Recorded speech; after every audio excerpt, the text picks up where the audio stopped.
भाई साहब ये कूलर कितने का है? 12,000 का है भैया। अच्छा 12,000 का है, चलिए पैक करवा दीजिए।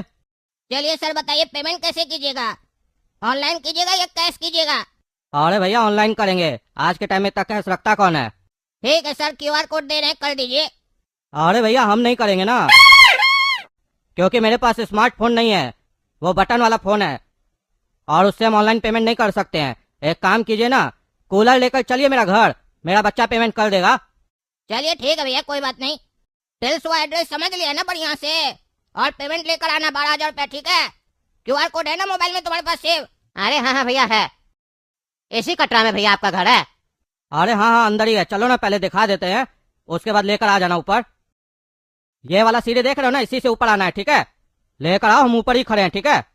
अरे भैया आपको भी चलना होगा, हम अकेले कैसे उठाएंगे? अरे यार हम कोई लेबर थोड़ी ना जो हम हाथ लगाएंगे, किसी रिक्शा वाला को पकड़ लो। तुम लोग को तो 2 आदमी रखना चाहिए अपने साथ जब ऐसा काम करते हो पहुंचाने का। अरे भैया ठीक है, दूसरा आदमी तो कर लेंगे, लेकिन 20-25 दे दीजिएगा उसको। ठीक है तुम लेकर आओ ना ऊपर, दे देंगे पैसा, चिंता क्या करते हो।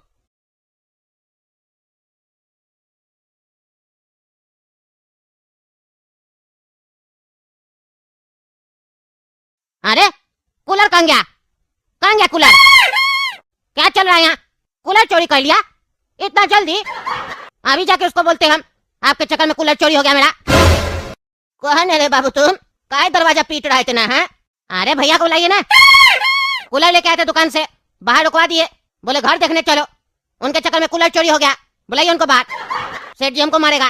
कौन सा कूलर, कौन सा भैया? इस घर में सिर्फ हम ही रहते हो अकेले, हम कब आए तुम्हारी दुकान में कूलर लेने के लिए? क्या बकवास कर रहा है? सुबह सुबह नशा करके आया क्या? जाओ से। अरे क्या मजाक चल रहा है? अभी भैया आया था कूलर लेके, हमको दिखाया ये मकान, बोला यही कूलर लेके आओ, बाहर गए तो कूलर चोरी हो गया, और अब तुम नाटक कर रहे हो। बुला अपना बेटा को, नहीं तो हड्डी तोड़ देंगे। अरे मेरा कहाँ से बेटा हो सकता है, हम शादी नहीं की अभी तक, बकवास कर रहा है। निकलो यहाँ से, नहीं तो धक्का मार के सीढ़ी से नीचे फेंक देंगे। रंगबाजी करता मेरा एरिया में आके। अरे आपका कहने का क्या मतलब है? ये पूरा कटरा और एरिया आपका है, और आपके सिवा यहाँ कोई नहीं रहता है? अरे हाँ हाँ कोई नहीं रहता, कोई मेरा बेटा नहीं है। यानी वो आदमी चोर था, हमको बेवकूफ बना के चला गया। अब हम सेठ के पास कैसे जाएंगे? सेठ को लगेगा हम चोरी किए, हमको मारेगा। अरे तुम जानो, तुम्हारे सेठ जाने, हमको कैसे सुना रहा है सब कहानी। निकले यहाँ से। अरे चाचा एक बात बताइए ना, आपके पास कैमरा लगा है? लगा है आपका कटरा में कैमरा? हमको देखना है, हम सबूत दिखाएंगे अपना सेठ जी को। अरे कोई कैमरा नहीं लगा, तुम्हारा बाप पैसा नहीं दिया हमको कैमरा लगाने का, भाड़ा तो देता नहीं है दुकान वाला लोग, कैमरा लगाएंगे उस लोग का सिक्योरिटी के लिए। जाए यहाँ से, कोई भी घुस जाता है मेरा कटरा में रोज और दिमाग खराब करता है। अरे तो कटरा काहे खोल के रखे है, लॉक करके रखना चाहिए ना, कोई भी घुस जाता है। आपके चक्कर में हमको बेवकूफ बना के चला गया, कटरा बंद रहता तो हम बेवकूफ नहीं बनते, दुकान सब भी बंद पड़ा है। अरे अभी नया नया कटरा तो खोले है, 2-3 दुकान वाला लगा था, भाड़ा नहीं दे रहा था सही से, लात मार के निकाल दिए। तुम हमको सिखाएगा हमको अपना एरिया में क्या करना क्या नहीं करना है? मेरा मर्जी, हम खोल के रखेंगे दरवाजा, तो अपना देख के काम करो। आदमी पैजामा है तुम, जाए यहाँ से, नहीं तो पुलिस को कॉल करके अंदर करवा देंगे। दिमाग खा रहा है, निकलो। बेटा ट्रेनिंग बढ़िया से मिला कि नहीं मिला? मेरे साथ काम करेगा ना, ऐसे ऐस करेगा। फ्री में मिल गया ना कूलर। काफी दिन से हम इस कटरा का चक्कर लगा रहे थे, देख रहे थे इसमें ना कोई आता है ना जाता है। फिर मेरे दिमाग में ये आइडिया आया कि ऐसे कूलर मंगवाएंगे और तुमसे चोरी करवाएंगे और हम वहां से घसक जाएंगे। बढ़िया लगा ना आइडिया? अरे यार क्या बकवास कर रहा है, कूलर कैसे चोरी हो सकता है? तुम अंधा है क्या? आँख खोल कर काम नहीं करता है? तुम्हारे चक्कर में सेठ जी हमको सुनाएगा, उनको लगेगा हम दोनों मिलकर चुराए हैं। ऐसे इतना तंगी चल रहा है, खाना पीना का पैसा सही से निकल नहीं रहा है, तुम ऊपर से नौकरी से निकलवा देगा हमको। गलती कर दी हम जो तुमको अकेले भेजे, हमको भी साथ में चलना था, पैसा भी नहीं लिए थे उस गधा से, लगता है वो साला चोर था। हर बार मेरा ईमानदारी की वजह से हमको सहना पड़ता है, हमेशा कोई ना कोई हमको बेवकूफ बना देता है, और बाद में लोग हम ही को चोर समझता है। तुम्हारे चक्कर में सेठ जी हमको भी चोर समझेंगे। क्या बोला जी? ईमानदार जज मेरा जितना कंपनी और हॉस्पिटल है सबको सील कर दिया है और मेरे खिलाफ वारंट निकाल दिया है, उसका इतना हिम्मत? अब उसको बताते हैं, बहुत ईमानदार बनता है ना, सारा उसका ईमानदारी घुसेड़ देंगे अंदर। है चमेली, तुमको मेरा आदमी 1 करोड़ रुपया देगा, ठीक है? ईमानदार जज के घर पे 1 करोड़ रुपया रखवा दो, और मीडिया और पुलिस को बुलवाओ, जमाना को भी तो पता चले कि ईमानदार जज कितना ईमानदार है। और डॉक्टर काला कद्दू बहुत काबिल बन रहा है ना, उसको भी ठिकाने लगाओ। इस लोग को बहुत सच का कीड़ा काट रहा है ना, अब इस लोग को भोगड़ा मंत्री काटेगा। हाँ बोलो चमेली। अरे जज साहब, भोगड़ा मंत्री साजिश रच रहा है आपके खिलाफ, 1 करोड़ रुपया दिया है, कह रहा है आपके घर पे रख दिया जाए और मीडिया को आपके घर पे बुलवा के आपको नंगा कर दिया जाए सबके सामने। अच्छा, जैसे हम उसको नंगा किए वैसे ही हमको नंगा करना चाहता है वो। पर तुम ये बात हमको बता रहा है, तुमको तो उसका काम करना चाहिए, तुमको तो पैसा भी मिल रहा होगा। अरे जज साहब, पैसा मिल रहा वो बात ठीक है, लेकिन आप जैसा ईमानदार जज कद्दूपुर में एक भी नहीं है। आपको भी फंसा दिया जाएगा तो न्याय कैसे मिलेगा? आप मेरा बेटा के लिए जो किए है ना, हम उसको भूल नहीं सकते हैं। तो तुम क्या चाहते हो, तुमको भुगड़ा मंत्री मार दे? उसका काम नहीं करोगे तो तुमको मार देगा ना। अरे जज साहब, हम उसका काम करेंगे। अच्छा, तुम दोनों तरफ से मलाई खाएगा, उसका काम करके हमको फंसाएगा। अरे जज साहब, फंसेगा वही, लेकिन उसको पता नहीं चलेगा कि हम उसको फंसाए। मतलब नहीं समझे? हम आपका बेडरूम में जब पैसा रखेंगे ना, तो उस बेडरूम में आप अपना कैमरा लगवा दीजिएगा। हम पैसा रख के उसी बेडरूम से भुगड़ा मंत्री को कॉल करेंगे और स्पीकर पे फोन रखेंगे और भुगड़ा मंत्री को बोलेंगे कि हम जज साहब को फंसाने के लिए उनका बेडरूम में पैसा रख दिए। फिर वो रिप्लाई देगा, सब रिकॉर्ड हो जाएगा, मीडिया वाला आएगा, वीडियो देखेगा, तो अपने पोल खुल जाएगा कि आप ईमानदार है और वो बेईमान है। हाँ, आइडिया तो अच्छा है, पर एक दिक्कत है जज साहब, वो डॉक्टर काला कद्दू को भी मारने के लिए पैसा दिया है, उसका क्या करे? अरे पैसा दिया तो काम करना पड़ेगा ना, मार दो। अरे जज साहब, क्या करे आप? निर्दोष आदमी को मार दे?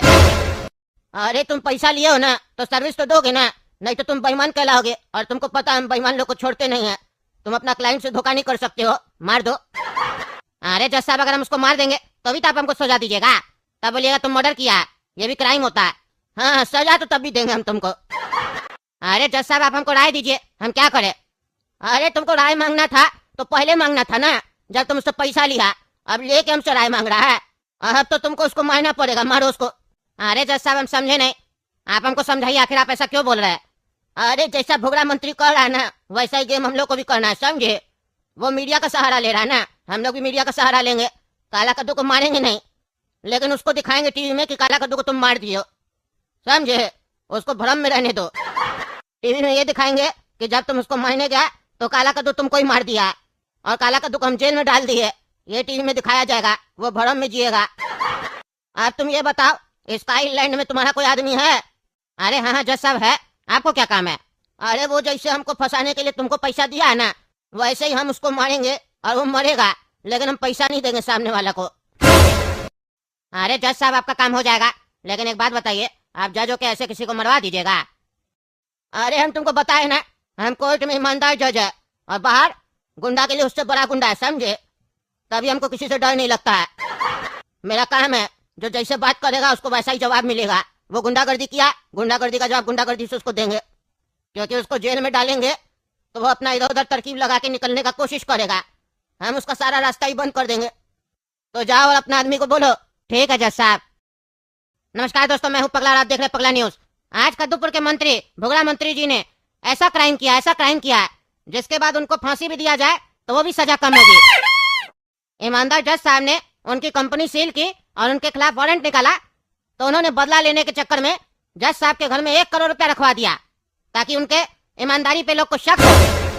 पर भुगड़ा मंत्री को पता नहीं था, जज साहब के जिस बेडरूम में उसने पैसे रखवाए उस बेडरूम में एक हिडन कैमरा लगा हुआ था और उस हिडन कैमरा में सब कुछ रिकॉर्ड हो चुका है कि कैसे भुगड़ा मंत्री के आदमी ने उनको कॉल करके बताया कि पैसा रख दिया, अब जज साहब फंस जाएंगे।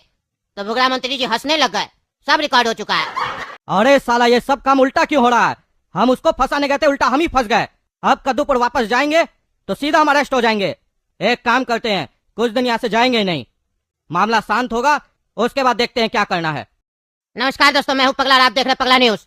भुगड़ा मंत्री को यहाँ का जज सजा दे पाए या ना दे पाए, लेकिन ऊपर वाले ने उनको सजा दे दिया है। जज साहब से पंगा लेगा? तुमसे बड़ा गुंडा है ईमानदार जज साहब, आप मरो। उनका फॉरेन में भी फैन सब है, मेरे जैसा फैन, आप मरो। वो भगोड़ा मंत्री सोच रहा था विदेश में रह के वो सुरक्षित रहेगा, लेकिन वहाँ पे उसे दिन दहाड़े मार दिया गया। इसीलिए कहते हैं बुरा करोगे तो बुरा ही होगा। देखा गोला कद्दू, गलत के साथ गलत होता है, समझाए थे ना तुमको। इस भुगड़ा मंत्री के चक्कर में हम काला कद्दू को गलत समझ के उसको घर से निकाल दिए थे। अरे पापा, हमको पता है मेरा भाई सही है, पर वो ईमानदारी की तरह से जो लड़ना चाह रहा था ना, वो गलत था। आप लोग हमको समझने में गलती कर दिए पापा। हम जानबूझ के काला कद्दू को सजा नहीं दिए थे, जेल नहीं भेजे थे, हम उसको बाहर रखे और बहुत बेइज्जती किए ताकि वो गुस्से में आके बदला ले और एक अच्छा प्लानिंग बनाए और सबूत इकट्ठा करे। और उसके ऑफिस का जो एक बुढ़ा आदमी उसका मदद किया है ना, उसको भी हम ही बोले थे मदद करने के लिए। काला कद्दू को क्या लगता है उसका भाई गोरा कद्दू बेईमान है? हम ईमानदार है, हम दुश्मन के साथ रहकर उसको मारना जानते हैं। अगर दुश्मन को मारना है तो उसके साथ रहना चाहिए, जितना करीब आपका दुश्मन रहेगा उतना आपका फायदा होगा। ये हम किताब में पढ़े थे। हाँ तो बताओ काला कद्दू, अब तो तुमको इंसाफ मिल गया। तगला डॉक्टर जेल में है और बुगरा मंत्री मर चुका है, तुम्हारा केस तो खत्म हो गया। अब बताओ, तुम जो कोर्ट में नाच किया था, डांस किया था, उसका क्या लेना देना इस केस से, ये बताओ। अरे जज साहब, कद्दूपुर का जो कानून है ना, वो अंधा है, ठीक है? क्योंकि कद्दूपुर में गंभीर अपराध को मजाक के रूप में लिया जाता है और मजाक को गंभीर अपराध के रूप में लिया जाता है। और यहाँ की अदालतें पैसे वालों के इशारों पर नाचती हैं। जिनके पास पैसा होता है, पावर होता है, वही यहाँ पर भगवान होता है। वो जो बोल दे वही फैसला। आज देखे नहीं है कद्दूपुर में क्या होता है? कहा जाता है जनता ही मालिक होती है, जनता चाहे तो सरकार गिरा सकती है, जनता चाहे तो सरकार उठा सकती है, पर किसको चुनने के लिए कहा जाता है हमें? कद्दूपुर में जितना नेता खड़ा होता है सब चोर होता है और हमें अधिकार दिया जाता है कि आप इनमें से किसी एक चोर को सेलेक्ट करिए, फिर वो आपके लिए कानून बनाएगा और उसमें बताएगा आप सही हैं या गलत है।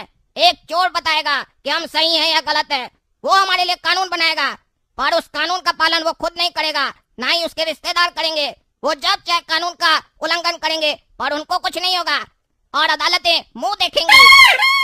और हमारे जैसा मामूली आदमी सच बोलना चाहे तो उसका मुंह बंद कर दिया जाएगा और छोटी सी गलती में उसको लंबा सजा दे दिया जाएगा।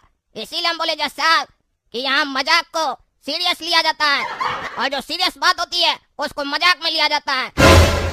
अरे तुम इतना लंबा चौड़ा डायलॉग दिया, ये नहीं बताया तुम डांस क्यों किया, ये बताओ। क्योंकि कद्दूपुर में बाकी लोग क्या करता है उससे हमको फर्क नहीं पड़ता, समझे? लेकिन हम ईमानदार जज है और कोर्ट पे तुमको भरोसा होना चाहिए, क्योंकि जब भी कोर्ट में ईमानदार जज होगा तो वो फैसला करेगा और जनता को जब भी तकलीफ होता है तो कोर्ट ही उसका सहारा होता है। कोर्ट पे भरोसा रखना चाहिए, खास करके मेरा कोर्ट में तो रखो ही, जहाँ फैसला भी जल्दी मिलता है, न्याय भी जल्दी मिलता है। अरे जज साहब, हम इसलिए डांस किए क्योंकि हमको लगा आप भी उन्हीं लोगों में से एक हैं जो पैसा खिलाता होगा उसके लिए नाचते होंगे। इसीलिए हम सोचे कि हम यहाँ पर जो भी बोलेंगे उसके बाद भी आप हमको सजा दीजिएगा, हो सकता है फांसी पर चढ़ा दीजिए। इसीलिए हम सोचे मरना ही है तो एक बार डांस करके मर जाएं, कम से कम लगेगा तो कि हम डांस किए। मतलब तुम उस दिन जो डांस किया उसका कोई मतलब नहीं था, तुम सिर्फ मजाक कर रहा था, कोर्ट का समय बर्बाद किया।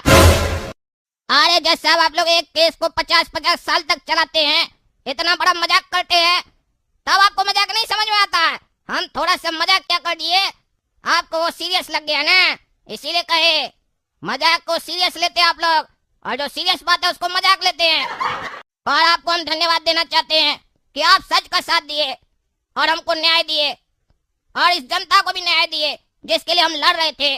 अरे मेरा कोर्ट में न्याय मिलता है, समझे? तुम गलती किए थे, तुमको केस यहीं फाइल करना था,